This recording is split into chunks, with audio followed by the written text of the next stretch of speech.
आज हम डीएलएड चतुर्थ सेमेस्टर के विद्यार्थियों के लिए आरंभिक भाषा का विकास के तहत कहानी का अध्ययन करेंगे।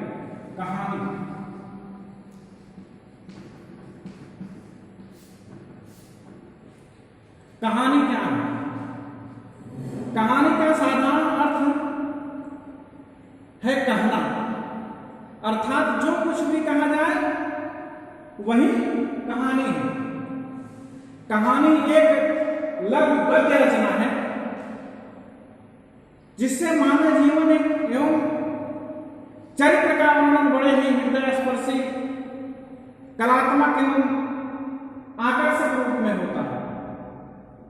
भाव प्रधान रचना के कारण कहानी को हम रागात्मक पाठों के द्वारा ग्रहण करते हैं और इसकी खास विशेषता जो होती है उसमें लघुता होती है, अर्थात एक छोटी रचना इसको कर सकते हैं। कहानी गद्य साहित्य की सर्वाधिक लोकप्रिय विधा है। यह विधा गद्य को अन्य विधाओं से इस रूप में भिन्न होती है कि इसमें लेखक की सारी शक्ति किसी न किसी घटना, भाव या समस्या की अभिव्यक्ति पर केंद्रित होती है। कहानी क्या है,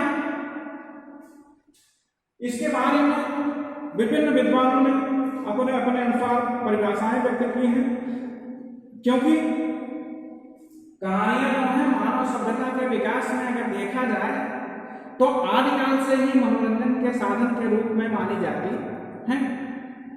और हमारे देश में जो तमाम प्रकार की बृहद कथा मंजरी से लेकर के पंचतंत्र तथा हितोपदेश, ये जो सारे कथाओं का संकलन किया गया है वो खास करके मनोरंजन के उद्देश्य से किया गया है। उसे ज्ञान के सागर में गोते लगाने के लिए प्रेरित किया गया था। भारत की कथाओं के विभिन्न अंश जो हैं या विभिन्न रत्न संपूर्ण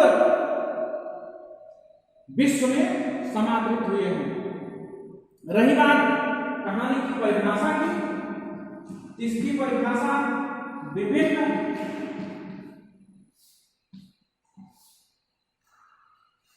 हिंदी के तमाम ऐसे लेखक हैं जो अपने अपने अनुसार व्यक्त किए हैं। सर्वप्रथम तो हम उपन्यास सम्राट मुंशी प्रेमचंद का नाम लेंगे, क्योंकि उन्होंने कहा था कि गल्प एक ऐसी रचना है जिसमें जीवन के किसी एक अंग या एक मनोभाव के को प्रदर्शित करना ही लेखक का उद्देश्य होता है। उसके चरित्र, उसकी शैली, उसका कथानक, उसका भाव, ये तमाम प्रकार की चीजों को वह पुष्ट करता है। यह एक ऐसा गमला है जिसमें एक ही पौधे को माधुर्य और समुन्नत रूप से देख सकते हैं या दृष्टिगोचर होता है।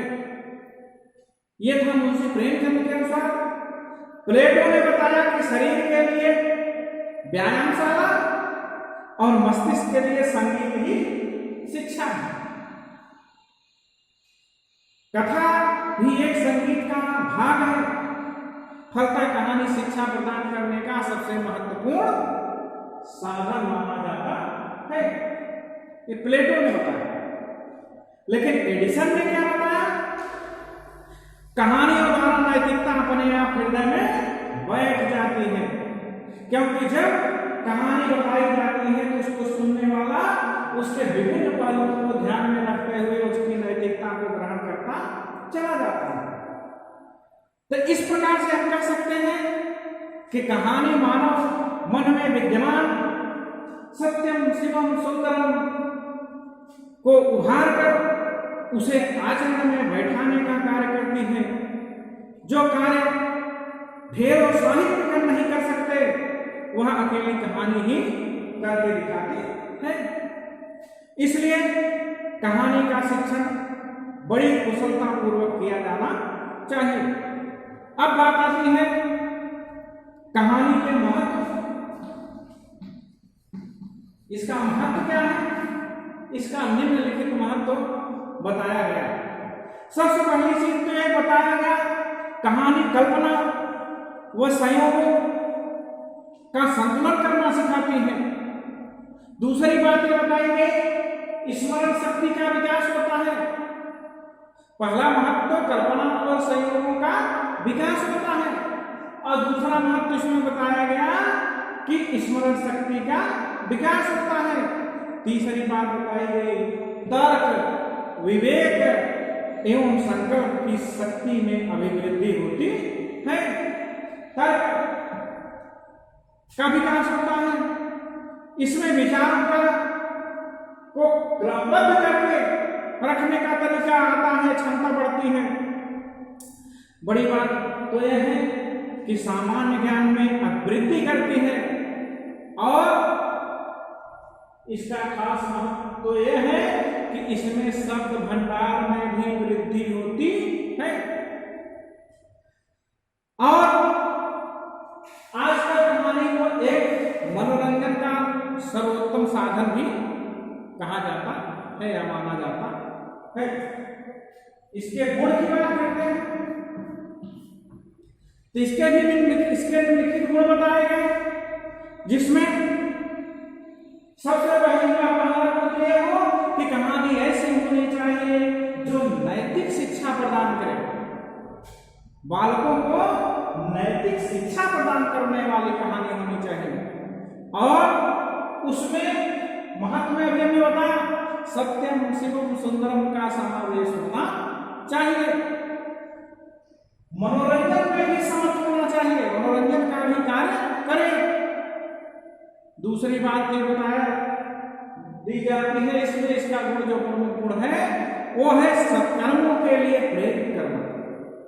जब अच्छे कर्मों के लिए प्रेरित करती है तो वही कहानी का प्रमुख गुण माना जाता है। और मानवीय क्षमता के अनुरूप हो, कहानी ऐसी बतानी चाहिए कि जो सुनने वाला है उसकी क्षमता के अनुसार हो। कहानी का अंत सुखात्मक होना चाहिए, दुखात्मक नहीं। कहानी का अंत सुखात्मक होना चाहिए। इसमें छोटे बच्चों के लिए अगर कहानी बताई जा रही है तो विभत्स एवं डरावने वाले चित्र नहीं होने चाहिए, क्योंकि उसका समावेश होगा तो बच्चों के हृदय पर गहरा आघात पड़ेगा। और एक प्रमुख बात इसके गुण की बात है, कहानी में पात्रों की संख्या अधिक नहीं होनी चाहिए। ये इसके प्रमुख गुण बताए गए। अब कहानी के प्रभाव की बात करते हैं, इसका प्रभाव क्या पड़ता है? तो बच्चे जब कहानी सुनते हैं तो उसके ऊपर इसका बहुत बड़ा प्रभाव पड़ता है, क्योंकि मनोवैज्ञानिकों ने बताया कि जो कुछ जीवन के प्रारंभिक 5 वर्षों में बालक सीख लेता है वह जीवन भर नहीं सीख पाता। अर्थात उसे 5 वर्षों में सिखाने के लिए प्रथम 5 वर्षों में सिखाने का माध्यम कहानी ही होना चाहिए। अच्छी अच्छी कहानी सुना करके उसके चरित्र का निर्माण करना चाहिए। कक्षा 6 से लेकर के 8 तक के बच्चों को पशुओं, यांत्रिक आविष्कारों और उनकी रुचि के अनुसार कहानी बता करके उनकी सृजनात्मकता का विकास करना चाहिए। रही बात कहानियों के द्वारा बालकों के जीवन का निर्माण जो किया जा सकता है वह इस तथ्य पर आधारित है कि कहा जाता है कि पटना नगर में किसी समय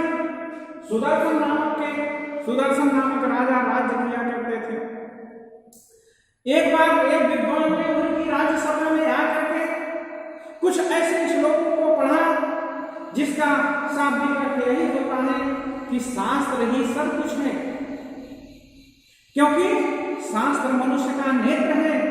जब तक शास्त्र का अध्ययन नहीं कर सकते तब तक जीता जागता आपका जो दृष्टि है वो व्यर्थ है, उसको सब कुछ दिखाई नहीं देता।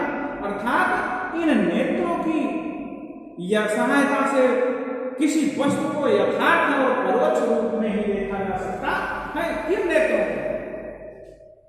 ज्ञान यानी कहानी अर्थात ज्ञान की बात करते हैं हम, क्योंकि जो नेत्र सीधा सीधा देखते हैं, कहा गया कि शिव जी के पास 3 नेत्र हैं।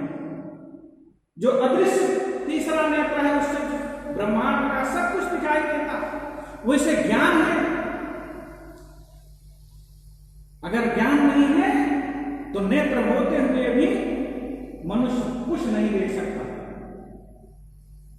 तो उस विद्वान के जो श्लोक का स्मरण उनको होता है, तो उनके पास जो पुत्र थे उनके लिए वो चिंतित हो गए, क्योंकि चारों उनके पुत्र जो थे वो मूर्ख थे। चिंतन करने लगे, अगले दिन विद्वानों की सभा का आयोजन किया, उसमें वो अपनी बात रखे, सभी उनकी शंकाओं का निवारण करने में एक बड़े बड़े विद्वानों का आह्वान किया गया। कुछ समय बाद सभा में अचानक सन्नाटा छा जाता है, सब लोग शांत हो जाते हैं। उसी समय अचानक आपको विष्णु शर्मा का नाम सुना होगा, पंचतंत्र के लेखक विष्णु शर्मा अचानक उठते हैं और उन चारों मूर्ख पुत्रों को 6 माह के अंदर राजनीतिज्ञ बना देने का वचन देते हैं। इसके लिए उन्होंने जिन कहानियों की रचना की वो सब क्या है, हितोपदेश में संकलित किए गए हैं। तो ये सारी चीजें हैं, इसका प्रभाव मानव मस्तिष्क पर कितना पड़ता है। तमाम कहानियां सुनने के बाद बच्चों की बौद्धिक क्षमता, उसके ज्ञान का विशाल समूह उमड़ पड़ता है, शब्द भंडार में वृद्धि होने लगती है, सृजनात्मकता का विकास होता है। ये तमाम प्रकार के प्रभाव उस पर परिलक्षित होने लगते हैं। अगली बात विशेषता क्या आती है?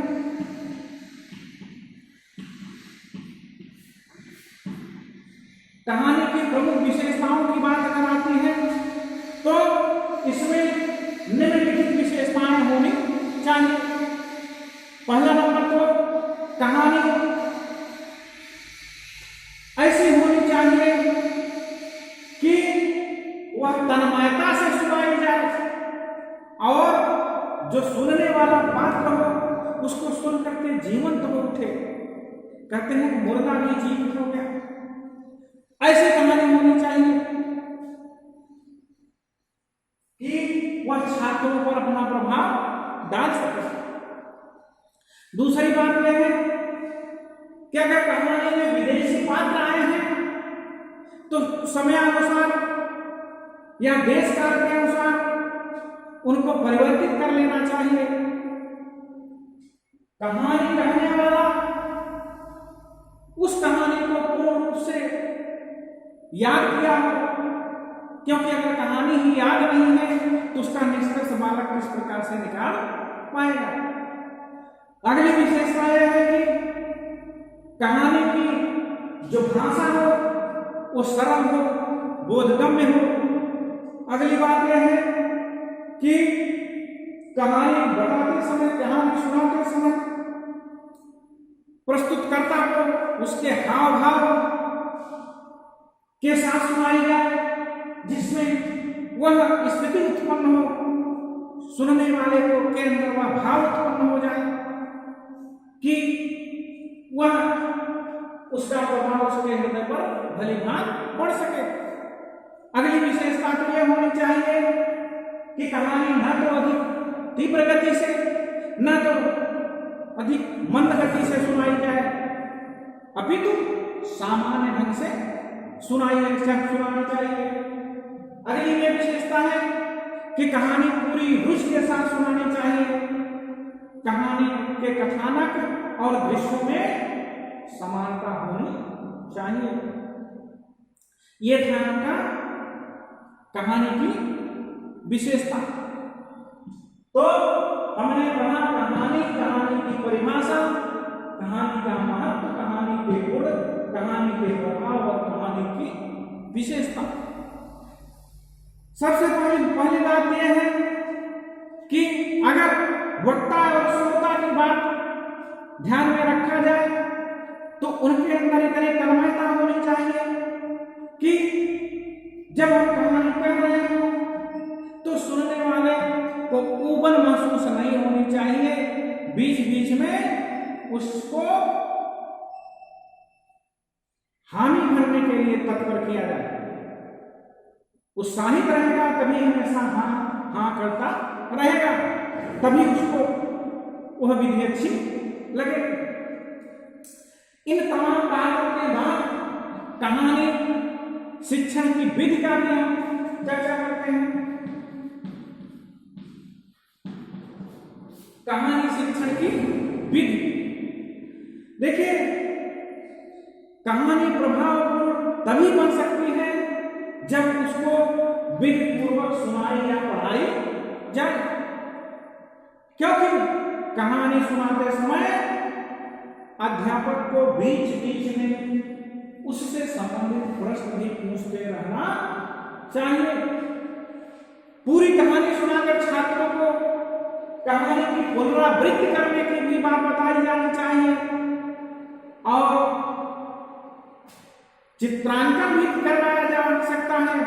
रिक्त स्थानों की पूर्ति करते समय उस कहानी को पूरा करने की भी बात कही जा सकती है। एक ही प्रकार की शिक्षा वाली कहानी को बार बार नहीं सुनाया जाना चाहिए, अगर सुनाया जाना चाहिए तो उससे उसकी तुलना करवाई जानी चाहिए। कक्षा को 2 भागों में विभाजित करके एक एक वाक्य द्वारा पूरी कहानी की पुनरावृत्ति कराई जानी चाहिए। कहानी प्रथम पुरुष में कहने से प्राप्त ज्ञान अधिक परिपक्व हो जाता है। ये था आपका कहानी परिभाषा, महत्व, गुण, प्रभाव, विशेषता, विधि। अब इसमें तमाम प्रश्न बनते हैं। कहानी क्या है, कहानी की परिभाषा बताइए, कहानी का महत्व बताइए, कहानी के गुण बताइए, कहानी का बच्चों पर क्या प्रभाव पड़ता है उसको बताइए, विशेषताएं बताइए, उसकी विधि बताइए। ये तमाम प्रकार के प्रश्न हैं, लेकिन आप इसके लिए केवल प्रश्न आपका होगा कि कहानी के केवल कहानी की परिभाषा देते हुए उसके 5 विशेषता बताइए। कहानी क्या है, कहानी की परिभाषा देते हुए उसकी 5 विशेषताओं का वर्णन कीजिए। ये आपको बताना है। यानी आज का प्रश्न है कहानी क्या है, उसकी परिभाषा देते हुए उसकी 5 विशेषताओं का वर्णन या उल्लेख कीजिए। धन्यवाद।